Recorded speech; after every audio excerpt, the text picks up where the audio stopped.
Leksiyalarımızı davamlaştırmaz, hürmetli vatandaş. Bugünkü ıslaq 2021 yıl 4. ayının 30. günü hürmetli vatandaşım.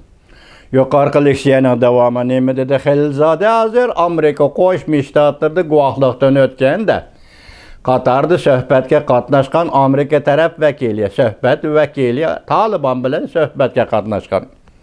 Yeni urush Afg'onistonda qo'zg'algan bo'lsa, texmi ko'p musofirlarni paydo qilib, bu musofirlar Afg'onistonning qo'shnisi Pokistonga chiqib kirdi.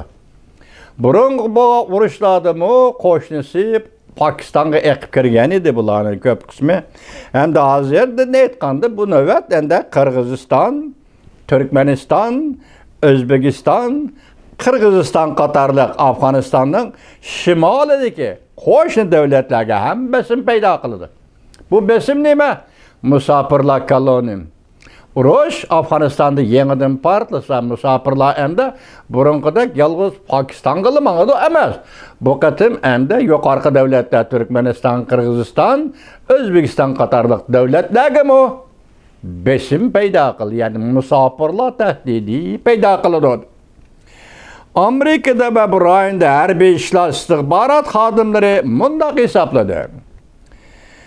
Muqim bo'lmagan Afg'oniston bazı tashkiloti va islom davlati qatorliq shu yerdagi texmi ko'p terrorist tashkilotlarni bosh ko'tarish puristiga qildi.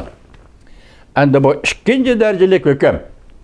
Lekin ikkinchi darajali hukm bo'lgani bilan bu hukmning ustiga nihoyat zo'r tahdid yo'shirindi degan gap. Afg'oniston muqim bo'lmasa ham bu yerga ba'zi tashkilotning odamlari keladi deydi. Mushu fursatga ega bo'ladi deydi. Endi bu yerga islom davlati odamlari keladi deydi. Ular shu fursatga ega bo'ladi deydi.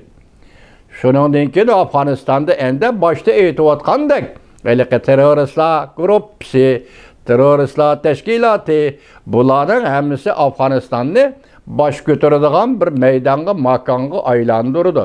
Shundaqla panohlanadigan bir makonga, bir maydonga aylantirdi. Bu endi yuqorqi tahdidlarga qo'shib kelganda texmi og'ir tahdid. Afg'oniston-Pokiston munosabatlari tahdid. Jungo munosabatlari tahdid. Afg'oniston-Jungo munosabatlari tahdid. O'rta Osiyoning bexatarligi va tinchligi uchun aytgan vaqtda yana tahdid. Buni endi Amerikada harbiy taraf istihbarat xodimlari shunday hisobladi. Ba'zi tashkiloti, islom davlati tashkiloti, yana texmi ko'p terrorist tashkilotlar endi bu yerda Afg'onistonda bosh ko'tarish puristiga ega bo'ladi. Ba'zi tashkiloti Taliban bilan munosabatlashib turdi. İslam davlati bo'lsa bir qator mag'lubiyatlar uchragandan keyin qaytadan bosh ko'taradigan alomatlar ko'rildi. Shunlashqa intayin zo'r xatar Afg'onistonda mavjud. Bu harbiy istihbarat tarafdan ko'z qarashi vatandoshim. Yana ba'zilar Afg'onistonning shimolidagi qo'shni davlatlardan ansirayotdi. Afg'onistonning shimolida qo'shni davlatlar qaysiti bosh sanab keldik? O'zbekiston, Turkmaniston, Qirg'iziston, Tojikiston. Endi Iroqga Qozog'iston ham bu Afg'onistonning shimolidagi qo'shni davlatlardir. Ba'zilar bu davlatlardan ansirayotdi deydi. Endi bu gap, bu xabarda mush gapning o'tirg'i chiqishi, demak Afg'oniston muqim bo'lamdi. Muqim bo'lmasa, sizning bizning tilimizni butkul O'rta Osiyoga qanday ta'sir ko'rsatdi degan masala vatandosh. Davlat ishlar kotibi Antony Blinken o'tgan hafta Qozog'iston, Qirg'iziston, Turkmaniston, O'zbekiston tashqi ishlar ministrlari bilan 5 ga 1 qo'shilgan yig'in o'tkazib, mush oldimizda o'tib ketgan hafta ekanda, u to'g'ri ya yozma xabar ko'rmadim men.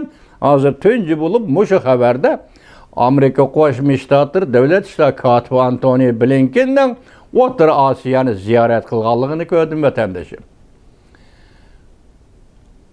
2020 yil 2 ayning 2 kuni Amerika Qo'shma Shtatlarining sobiq davlat ishlar kotibi Mike Pompeo shundaq O'rta Osiyoni ziyorat qilib 5 davlat bilan Uyg'ur masalasi to'g'risida so'zlashgan edi. Uygurlar yordam qila olamsizlar. Uygurlar to'g'risi bir og'iz gap qila olamsizlar. Shu vaqtida men to'liq material ko'rmadim. Bu yerda chiqib qolgan materiallar masalan radioda berilgan xabarlarga asoslanganda O'rta Osiyo davlatlari yo'q, biz bu ishga aralashmaymiz.